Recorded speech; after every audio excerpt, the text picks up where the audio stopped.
C'est peut-être le meilleur moment pour faire un point sur le mercato de l'Olympique de Marseille. Nous sommes à un moment charnière de cette intersaison. L'OM a réalisé ses premiers recrutements. De nombreux joueurs sont arrivés. À noter parmi eux Pierre-Emile Højbjerg qui a pris ses marques avec le groupe. La dernière recrue en date de l'Olympique de Marseille a participé en effet à ses premiers entraînements en fin de semaine dernière et devrait disputer son premier match amical ce week-end face à Sunderland, mais également Ismaël Koné qui lui est arrivé ce lundi. Et donc suite à ces recrutements, l'OM semblait un peu moins actif sur le mercato des transferts, bloqué un temps par les loftés, bloqué par le dossier du gardien que l'OM avait du mal à boucler. C'est justement ce qu'on va essayer d'analyser aujourd'hui sur Massilia Zone en faisant un point sur la plupart des dossiers. Juste avant de commencer, je vous invite à vous abonner à la chaîne. Vous êtes nombreux à regarder les vidéos et à ne pas être abonnés. N'hésitez pas à nous suivre, n'hésitez pas à liker la vidéo pour le référencement et à aller nous suivre sur l'ensemble de nos réseaux sociaux. Je pense qu'on peut commencer cette vidéo tout d'abord avec justement un départ. On parlait des loftés qui bloquaient le mercato de l'Olympique de Marseille. On avait parmi eux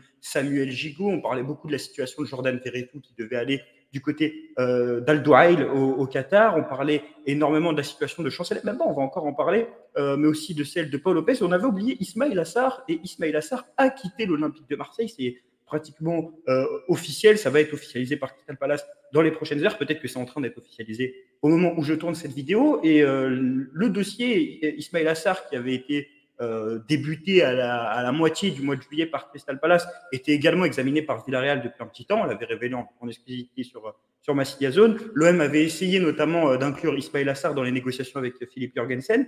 Finalement, c'est Crystal Palace qui va accueillir l'international sénégalais afin de remplacer le Français Michael Olysée qui va se diriger du côté du Bayern Munich. On avait appris le 25 juillet que l'OM et Crystal Palace avaient eu un accord pour un transfert entre 15 et 16 millions d'euros. L'OM fait une plus-value sur un joueur qui n'a pas forcément réalisé une grande saison, même si cette dernière a un peu été dégradée par le départ de Marcelino Garcia et par la blessure du début de saison. C'est un bon deal pour l'OM, donc parce qu'il y a une plus-value, ce qui va permettre à l'OM de réinvestir cette somme. L'OM va également faire des économies d'un point de vue salarial, puisque Ismaïla Sarr, comme le rappelle l'équipe sur ce tweet et dans l'article qu'ils avaient publié sur le sujet, le club va économiser un très gros salaire du vestiaire parce que Ismaïla Sarr avait tout simplement un salaire de première ligue et l'une des rares têtes d'affiche aussi qui d'un point de vue fiscal ne bénéficiait pas du régime de l'impatriation et coûtait assez cher en rémunération brute. Ismaïla Sarr a en tout cas reçu son visa, c'est ce qui bloquait, c'est pour ça on avait parlé d'un accord le 25 juillet et encore le 29-30, il n'y avait toujours pas eu d'officialisation alors qu'il y avait un accord tripartite.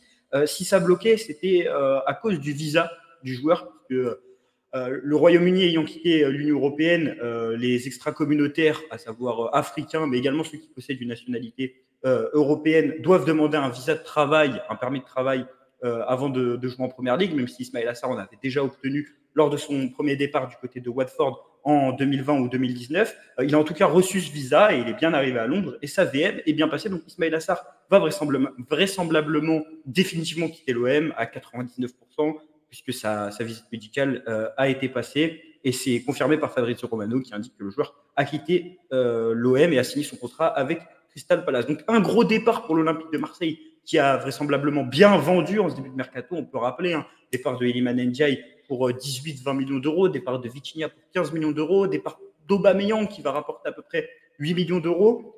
Et là, donc Ismaïla Sarr qui rapporte encore de l'argent dans les caisses. Si on additionne ça aux ventes de Guendouzi, de Renan Lodi, voire même de Cengiz Under qui était formulé d'ailleurs sous la forme d'un prêt avec option d'achat, c'est de l'argent qui rentre dans les caisses de l'OM et qui explique des réinvestissements sur ce mercato.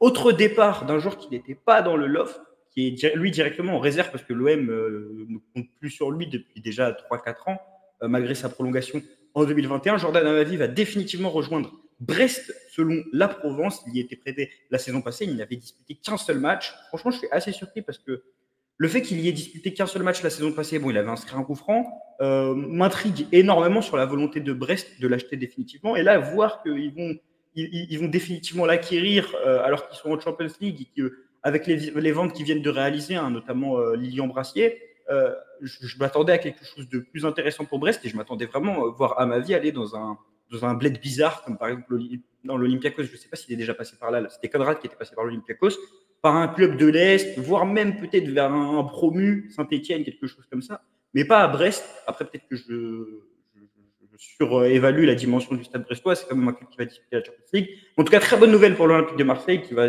certainement récupérer une indemnité, quoique peut-être que l'OM va encore couvrir une partie de son salaire comme lors de son dernier prêt, parce qu'Amavi a un gros salaire à l'Olympique de Marseille. Autre club de Ligue 1 qui est intéressé par un joueur de l'Olympique de Marseille, là même si Amavi c'est clairement fait, c'est l'OGC Nice. Alors il y avait également le Stade Rennais. Selon Foot Mercato, le club niçois était intéressé par Chancel Mbemba. Cependant, le Congolais, qui est dans le loft, qui est poussé vers la sortie, dont le traitement est un peu décrié par les journalistes congolais et par beaucoup de supporters de l'Olympique de Marseille, a suscité l'intérêt du club Aiglon, qui vient de signer Jonathan Klaus. Cependant, le Congolais espère une meilleure proposition, surtout sur le plan financier. Et ça, on l'avait déjà révélé sur Massilia Zone du côté du début du mercato. On avait indiqué que Chancel Mbemba ouvrait la porte à un départ. Il faut savoir que si Chancel Mbemba est dans l'offre, c'est pas seulement parce que le coach n'en veut plus et parce qu'il lui reste un contrat, c'est aussi parce que le joueur veut partir. Et ça, le joueur vraiment a ouvert la porte à un départ en début de mercato, notamment vers l'Arabie Saoudite ou le Qatar. Lui, ce qu'il veut vraiment rechercher à l'heure actuelle, c'est un dernier gros contrat dans le Golfe, un peu comme Aubameyang avec Al-Qadsiya. Et le joueur est toujours suivi aujourd'hui par des clubs saoudiens et par des écuries qataries. En tout cas, pour Mbemba, c'est assez drôle parce que c'est un joueur qui, si Sergio Conceição avait bien signé à l'OM et qui n'avait pas eu l'imbroglio avec la volte-face de Sergio Conceição et le choix de recruter Roberto De Zerbi, il serait certainement à l'heure actuelle le capitaine du club. Et lui-même avait exprimé au journal O Jogo, le journal portugais, sa volonté de voir Sergio Conceição sur le banc de l'Olympique de Marseille. Il estimait que son arrivée serait une bonne nouvelle au vu des 4 années qu'ils avaient passées à Porto, où ils avaient une collaboration assez forte. Je pense que Mbemba avait été un de ses générales avec notamment Pépé en défense. C'est vraiment assez drôle, assez paradoxal que Mbemba finalement passe de peut-être celui qui aurait dû être le capitaine sous Sergio Conceição à un joueur qui finalement n'est plus désiré du côté de l'Olympique de Marseille. On va maintenant s'intéresser à un dossier qui est assez complexe, qui est peut-être celui qui a ralenti le mercato de l'Olympique de Marseille et qui est, selon moi, en tout cas le plus compliqué pour l'Olympique de Marseille. C'est un dossier qui devait être réglé rapidement. C'est le dossier du gardien de but. Ce dernier est toujours au point mort d'après l'équipe aux dernières nouvelles. Une réunion s'est d'ailleurs tenue à ce sujet à la commanderie ces derniers jours entre Pablo Longoria, Mehdi Benatia et Roberto De Zerbi. C'est un sujet qui est prioritaire pour Roberto De Zerbi qui souhaite avoir un gardien avec des qualités balle au pied. On a vu, c'est pas compte reprendre l'information, c'est quand même quelque chose d'assez normal et c'est pas la nouvelle du siècle d'apprendre que Roberto De Zerbi, qui est un entraîneur qui veut un jeu de protagoniste, de possession, avec l'importance des sorties de balles qu'on a décrit sur Massilia Zone, que ce soit sur le Twitter ou sur la chaîne YouTube, souhaite un gardien qui soit bon balle au pied, c'est même logique. En ce sens, l'OM avait ouvert plusieurs pistes, notamment celle d'Alvaro Valles du côté de Las Palmas. Alors, dossier très complexe pour Alvaro Valles et finalement, ce qui illustre un peu le dossier du gardien de but, la difficulté à obtenir un accord tripartite. L'OM s'était rapidement mis d'accord avec Las Palmas pour le gardien autour d'une transaction voire peut-être d'une dizaine de millions d'euros. Ça parlait de 8-10 millions d'euros. Cependant, l'OM n'a jamais obtenu l'accord du gardien espagnol qui pourtant cochait toutes les cases, fort sur sa ligne, prometteur, fort balle au pied, qui savait jouer haut sur le terrain. Mais lui avait pour objectif de signer au Betis Séville, son club de cœur et son club formateur. Donc, dossier qui a été fermé très rapidement. Un autre dossier avait été ouvert, celui de Philippe Jorgensen, qui avait le bénéfice de partager les mêmes agents que Paolo Lopez, sauf que Philippe Jorgensen, l'OM n'a pas réussi à avoir un accord tripartite, notamment avec Villarreal, qui demandait une vingtaine de millions d'euros. L'OM ne voulait pas dépasser les 10-15 millions d'euros. Et finalement, Philippe Jorgensen s'est engagé du côté de Chelsea, où il va certainement être titulaire. Voilà, les deux priorités de l'OM à ce poste-là qui n'ont pas été bouclées, ce qui illustre un peu, du coup, la difficulté de l'OM à avoir des accords tripartites, donc avec Villarreal pour Jorgensen, avec Alvaro Valles pour recruter le gardien de Las Palmas. Autre problème, et là c'est ce qui va vraiment définitivement fumer le dossier du gardien de but ces derniers jours, c'est que l'accord pour le départ de Paul Lopez à Com a capoté. Et pour cette raison est très simple, c'est ce qu'on vient d'évoquer, c'est que l'OM n'a pas réussi à signer son gardien. Et la condition de l'OM pour laisser Paul Lopez partir à Com, c'était que l'OM recrute un nouveau gardien. Et chose qui n'est pas arrivée, puisque l'OM a eu un délai, a demandé un délai à Com. Com a voulu renégocier les conditions du deal et finalement le deal est tombé par terre. Les Italiens ont déjà activé une autre piste et je crois même qu'ils vont peut-être déjà signer celle de Emile Odero, gardien de Serie A. Et donc la raison, c'est que l'OM a mis trop de temps à libérer son gardien de but. Donc c'est ce qui illustre finalement la difficulté de ce dossier du gardien de but, c'est qu'aujourd'hui, Paul Lopez est dans le loft. Paul Lopez devait partir à Com. Lui veut partir, Paul Lopez. On l'avait dit sur Massilia Zone. Ça a été confirmé par la suite.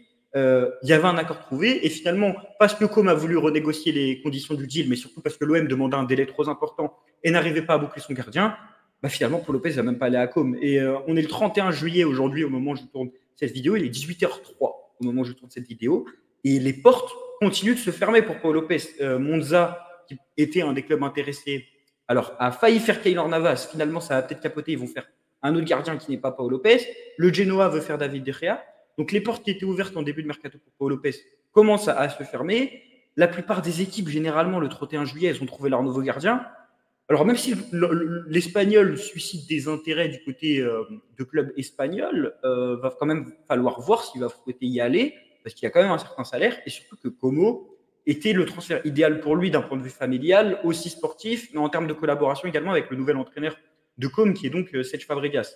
L'OM a en ce sens ouvert une nouvelle piste pour le poste de gardien de but, même si le dossier est bloqué par Paul Lopez, mais en vérité par la gestion de l'OM de ce dossier, qui est quand même très complexe. L'OM a ouvert le dossier Timon Wellenreuther, gardien titulaire, officiellement remplaçant du Feyenoord. Alors, on a eu la chance justement d'avoir un avis d'un supporter de Feyenoord sur Timon Wellenreuther. Ce qu'il faut retenir, c'est que c'est un gardien qui avait été recruté en tant que remplaçant par Feyenoord. Il est assez âgé, hein, il a 28 ans, donc il ne colle pas trop au profil du gardien qui peut être modulé par Roberto De Zerbi. Par contre, il a les qualités au pied et sur la ligne, ce que nous avait dit le supporter de Feyenoord, et surtout, il a gagné sa place d'une manière assez impressionnante à Feyenoord. Il était en concurrence avec le gardien de la sélection hollandaise, Bill Joe. Il lui a pris sa place, et le nouvel entraîneur, Brian Priske, qui a vu que ce gardien avait été décisif dans la conquête du titre en 2023 par Feyenoord, était même sur le point de demander le départ de Bill Joe, qui se blessait énormément, pour garder ce gardien qui, justement, avait gagné sa place de titulaire, était très aimé par les fans, et est considéré comme un des meilleurs gardiens du championnat néerlandais. Feyenoord demanderait à peu près 10-15 millions d'euros. Fabrizio Romano et Matteo Moretto ont indiqué qu'il faisait partie des noms qui étaient assez placés assez haut sur la liste. En vrai, ça peut être quelque chose d'assez intéressant. Le seul problème avec cette piste, c'est qu'il a 28 ans et qu'il ne colle pas au profil de gardien assez jeune. En fin de compte, pour conclure sur le dossier du gardien de but, je ne veux pas vous apprendre la nouvelle du siècle. Je pense que ça dépendra énormément de l'évolution de la situation de Paul Lopez et de l'évolution sur le marché. On sait par exemple que l'OM est plus ou moins intéressé par Brice Samba, même s'il n'est pas la priorité. Lui, Brice Samba, lui, il souhaiterait dans l'idéal revenir à l'OM. Ses agents poussent pour ça. Est-ce que c'est finalement pas le dossier qui va s'ouvrir au mois d'août, mi-août, et Lens, qui n'a pas réussi à vendre El Ainaoui du côté de Monaco, va souhaiter faire une grosse vente et va demander un peu moins d'argent? C'est peut-être potentiellement ce qui va se passer sur le dossier Brice Samba. Moi, je pense que c'est un dossier qui peut s'ouvrir. En tout cas, ça dépendra du dossier Paul Lopez et des nouvelles pistes de l'OM. En tout cas, l'équipe, pour définitivement conclure ce dossier qui vraiment bloque le mercato de l'OM, comme la plupart des joueurs qui sont loftés, l'OM étudierait deux autres pistes au poste de gardien de but en plus de Wellenreuther. Moi, je pense que Samba doit être dedans. Et je pense que potentiellement, Samba, c'est plus ou moins une information, mais c'est plus du côté du joueur que du côté du club. Mais il y a possiblement d'autres noms qu'on n'aurait pas imaginé. Est-ce que ce serait choquant de voir l'OM être sur un Restes qui colle plus ou moins au profil recherché par Roberto De Zerbi, le gardien du TFC? Je ne sais pas si vous avez des idées en commentaire, n'hésitez pas à nous les dire, ou même sur Instagram, à venir nous les dire sur Massilia Zone. On y répondra volontiers, même si vous avez des idées de gardien de but pour l'Olympique de Marseille. Le gros dossier, en tout cas à l'heure actuelle, pour le club phocéen, et qui est mené par Mehdi Benatia et Pablo Longoria, c'est la signature du numéro 9. Et on le sait, depuis plusieurs semaines, la priorité de l'OM à ce poste, depuis le départ d'Aubameyang, est l'international anglais, je ne sais même pas s'il y a une sélection avec les Lions, Eddie Nketiah, qui évolue du côté de Arsenal. On apprend d'ailleurs hier par le journaliste le plus fiable du football européen, David Ornstein et The Athletic, que l'OM a un accord sur un contrat de 5 ans avec Eddie Nketiah. Donc là, encore difficulté à avoir un accord tripartite pour signer le joueur, puisque le joueur est d'accord, le joueur veut venir à l'OM. C'est ce que dit David Ornstein. Cependant, les négociations avec Arsenal sont compliquées. L'OM a fait une nouvelle offre ce mardi de 20 millions d'euros, plus élevée que la première offre et plus proche de ce qui est souhaité par le club anglais. Des pourparlers sont en cours. Cependant, le prix demandé par Arsenal pour Nketiah reste toujours beaucoup plus élevé que le montant que l'OM est prêt à offrir à l'heure actuelle. Donc, à voir ce qui va se passer dans le dossier Eddie Nketiah. Je peux comprendre la volonté de Roberto De Zerbi d'en faire une de ses priorités au vu de ce qu'on a pu voir avec Arsenal lorsqu'il était un peu dans ce rôle de super sub, lorsqu'il avait assumé un rôle même de titulaire à une certaine période. Je crois quand Gabriel Jesus s'était blessé lors de la saison 2022-2023. Je pense que c'est un joueur qui coche toutes les cases et c'est pour ça que l'OM le veut, notamment sur le plan technique. J'ai des petits doutes sur sa capacité à remplir une ligne de stats importante sur une saison, en sachant qu'il n'a jamais eu un poste de titulaire. Maintenant aussi, il évolue du côté d'Arsenal. Ses concurrents, ce sont Gabriel Jesus, Kai Havertz qui sort d'une énorme saison.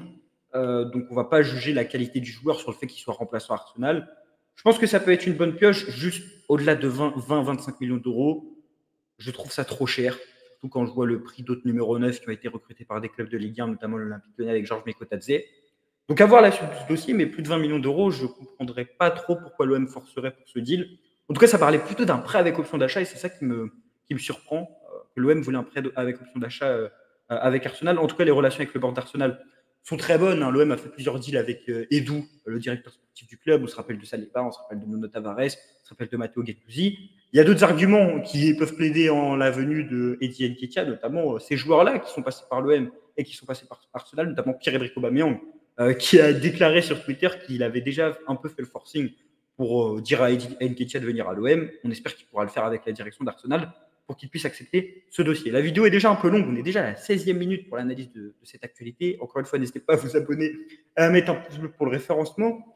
Haute piste offensive, alors là j'ai beaucoup plus de matière pour commenter ce joueur, que je l'ai pas mal regardé en scoutant un autre joueur de Sassuolo qui est Boloka, c'est Armand Lorienté. On l'avait mis dans notre trade Serie A, Armand Lorienté. On avait dit que c'était un joueur qui était susceptible d'intéresser l'Olympique de Marseille. Armand Lorienté, comme je l'ai dit, était dans notre trade Serie A, un ailier qui joue du côté de Sassuolo, qui, si vous le rappelez bien, est passé du côté de Lorient. La qualité que certainement tout le monde doit connaître, c'est ses qualités sur coup franc, où il s'était pas mal illustré en Ligue 1. Moi, je trouve que c'est un profil assez intéressant pour l'avoir vu du côté de Sassuolo. Il a fait une saison statistique assez intéressante avec 5 buts et 6 passes décisives en 37 matchs. Alors oui, c'est pas les stats du siècle, mais pour une équipe qui a connu une saison assez difficile, on était clairement sur le meilleur élément de l'équipe, en tout cas sur le plan offensif, avec Berardi qui s'était blessé. Par la suite, on est sur un ailier gauche avec des vraies qualités de dribble. On l'a dit, sur le plan statistique, il est impliqué sur 26% des buts inscrits par Sassuolo sur l'exercice 23-24, où le club italien a fini dans les trois relégués. Ses qualités, elles sont surtout sur le long de la ligne, comme j'ai dit, un vrai dribbleur, un vrai joueur qui percute, un véritable ailier, et surtout un joueur qui fait énormément d'efforts, comme c'est souligné dans ce tweet-là. Vraiment les retours défensifs, prendre de la profondeur, et c'est quelque chose qui est assez marquant lorsqu'on regarde Sassuolo cette saison, c'est que vraiment sur le plan offensif, c'est lui qui est la plus grosse menace avec Berardi. Je me rappelle notamment d'un match contre la Juventus où je crois que Sassuolo s'impose en début de saison et où il est buteur. Bon, la frappe, elle est contrée par le gardien, elle est déviée dans ses propres buts. Mais on voit un joueur qui est hyper actif sur le plan offensif. Vraiment, ses qualités athlétiques sont à mettre en valeur, son endurance et sa capacité à faire le pressing. Je pense au niveau du profil d'ailier, c'est pas un joueur qui va apporter énormément de stats à l'Olympique de Marseille, mais je pense qu'il peut être une recrue intéressante et on l'avait mis dans la vidéo Mercato idéal également sur YouTube. Maintenant, le prix qui est demandé par Sassuolo est trop important pour ce joueur-là à l'heure actuelle, pour un joueur de 25 ans comme Armand Lorienté qui surnage dans une équipe de milieu bas de tableau, surtout pour un club qui est relégué en Série B, demander 15-20 millions d'euros pour son meilleur joueur, je trouve ça assez choquant. Si l'OM arrive à tirer un prix plus intéressant, imaginons 10 millions d'euros, ou un prêt avec option d'achat à 10-12 millions d'euros, je pense que ça peut être une recrue intéressante. Maintenant, pour être titulaire, quand on voit que l'autre piste, c'est Wang Hee-chan, j'ai un peu plus de doutes. Mais ça peut être une recrue assez intéressante dans un rôle de titulaire remplaçant, c'est-à-dire en concurrence avec l'autre ailier gauche. Parce que c'est un véritable ailier. Imaginons que Luis Enrique soit vendu. Il a 1 an de la fin de son contrat si la prolongation ne réussit pas. Si tu mets une concurrence entre lui, Wang Hee-chan et bon après tu as Nketiah qui peut, je pense, jouer sur l'aile même si c'est un attaquant de base, pourquoi pas, mais ça fera un peu cher. En tout cas, l'idée est pas mauvaise, mais je trouve que le prix qui est demandé par Sassuolo est trop important. On va bientôt conclure cette vidéo avec les dernières arrivées assez concrètes. Là, on a quelqu'un qui va, je pense, s'il y a 90%, c'est Derek Cornelius. On a été assez surpris par cette rumeur, défenseur central canadien qui évolue du côté de Malmö, qui sort d'une assez bonne Copa América. Alors, je ne connais pas très bien le joueur. Les seules choses que je sais, si je ne dis pas de bêtises, mon expression favorite, c'est qu'il est gaucher, qu'il a 26-27 ans, qui va pas coûter très cher, qu'il est plutôt doué balle au pied, en 4e central. pour remplacer Samuel Gigot. Pour moi, il ne fera pas défaut. Il n'y a pas besoin d'avoir le crack du siècle pour le recruter. J'aurais aimé un profil de central plus expérimenté. Le problème, c'est que ces joueurs-là veulent être titulaires et ça coûte cher. Beaucoup parlent de Mats Hummels dans ce profil-là, mais il va vouloir jouer parce que s'il vient à l'OM, c'est peut-être le meilleur défenseur. Et parce qu'il vient pour jouer. Et ça coûte cher en termes de salaire et souvent en termes de transfert. Par exemple, Mario Hermoso, je crois qu'il est libre, qu'il est à l'Atlético. Si on avait voulu le recruter, ça aurait coûté un prix, d'une part, et deuxièmement, il aurait voulu être titulaire. Donc on est peut-être sur un profil, je ne vais pas dire idéal, mais qui coche en tout cas ce que recherche l'Olympique de Marseille, central plus ou moins expérimenté, qui va venir encadrer Leonardo Balerzi, Lilian Brassier, et qui est surtout gaucher. Donc l'OM n'avait pas de central gaucher la saison passée, et l'OM va avoir 2 centraux gauchers, c'est vraiment pas mal. En parlant de défenseurs, il y a une autre piste en défense, cette fois-ci droitier, plutôt pour encadrer Bamo Meïté, non pas pour encadrer, pour venir suppléer Bamo Meïté parce qu'il est quand même assez jeune, même plus jeune que Bamo Meïté. C'est le profil de Kylian Sildia. Alors la rumeur date d'il y a quelques semaines, mais c'est la priorité de l'Olympique de Marseille à ce poste d'arrière droit hybride pouvant évoluer central droit. Les Phocéens ont déjà envoyé une première offre à Fribourg. Le joueur, lui, a botté en touche lorsqu'il a été interrogé sur l'intérêt de l'Olympique de Marseille. Il est actuellement aux Jeux Olympiques. Il avait été buteur contre la Guinée, je crois, lors du deuxième match de l'équipe de France en poule. Lui dit que pour le moment, il est au JO et qu'il reste concentré sur sa saison et sur ce qu'il se passe avec son club et qu'il ne veut pas trop en parler. La vérité, c'est que le joueur veut venir à l'OM. Alors, j'ai oublié de mettre l'information sur mon PC, mais le joueur, lui, veut venir à l'OM et commencerait déjà à demander à Fribourg de le laisser partir. C'est ce qu'avait dit en tout cas Fabrizio Romano. Concernant ce joueur, on a l'avis d'Erwan, membre de Massiliazone, qui avait fait un tweet là-dessus. Il nous disait que c'était un profil qui correspondait aux critères de Roberto De Zerbi pour son latéral droit, défenseur central de formation. Il s'est excentré avec le temps. C'est un joueur qui, grâce à sa taille notamment et sa puissance, est dominant dans le jeu aérien et globalement défensivement dans les duels. Dispose d'une bonne pointe de vitesse pour couvrir avec un bon volume. Pointe de vitesse, c'est assez intéressant parce que l'OM va devoir gérer des transitions défensives qui vont des fois aller en Ligue 1 à 100 à l'heure. On a vu que sur certains amicaux, même si Bamo Meïté avait très bien rempli le rôle, sur certaines fois, il s'était fait prendre de vitesse. On voit qu'il est dominateur défensivement, même s'il doit s'aguerrir. En plus, généralement, il doit être capable de réduire son nombre de fautes commises. Donc, il y a clairement des axes de progression qui sont soulignés dans le tweet de Erwan. Et avec ballon, c'est plutôt un joueur intéressant, notamment dans son jeu long. Il prend beaucoup de risques de manière générale, ce qui plaira à De Zerbi, mais qui devra aussi réussir à atténuer son côté. De ce côté-là, il a encore pas mal de déchets, notamment sous pression. Donc voilà l'avis d'Erwan sur Kylian Sildia qui nous dit que c'est une bonne option pour l'Olympique de Marseille par son profil compatible et aussi par sa marge de progression qui est encore intéressante et qui possède bien évidemment des défauts à corriger. Sildia, comme je dis, finalement le tweet était juste là, a fait part de son envie à son entraîneur de sa détermination de signer à l'OM. Ses agents travailleraient actuellement pour résoudre la situation car le joueur ne veut pas être perturbé par pendant ces Jeux Olympiques, comme il l'a dit lors de sa déclaration. Et l'OM attend une réponse de Fribourg. En tout cas, la dernière recrue de l'Olympique de Marseille devrait arriver ce samedi et venir compléter les 4 autres recrues ou 5 autres recrues qui ont déjà été réalisées par Mehdi Benatia et Pablo Longoria. C'est Valentine Carboni, accord total entre l'Inter et l'Olympique de Marseille. Le joueur devrait passer sa visite médicale ce samedi et signer son contrat. Il est attendu dans les 72 prochaines heures selon l'équipe. En tout cas, on a parlé de Valentine Carboni dans la dernière vidéo. N'hésitez pas à aller la voir. Elle est disponible et elle s'affiche juste là. On a détaillé un peu ce transfert-là, analysé son profil, vidéo assez complète. N'hésitez pas à la regarder. N'hésitez pas à vous abonner à notre chaîne et à ne pas manquer les prochaines vidéos et à aller nous suivre sur l'ensemble de nos réseaux sociaux pour ne pas manquer l'ensemble du travail qui est réalisé dans notre média par la plupart de nos membres. Comme d'habitude, c'est moi qui m'occupe de la chaîne YouTube. On est plein derrière ce média à analyser l'actualité de l'Olympique de Marseille. On se dit à la prochaine et allez l'OM!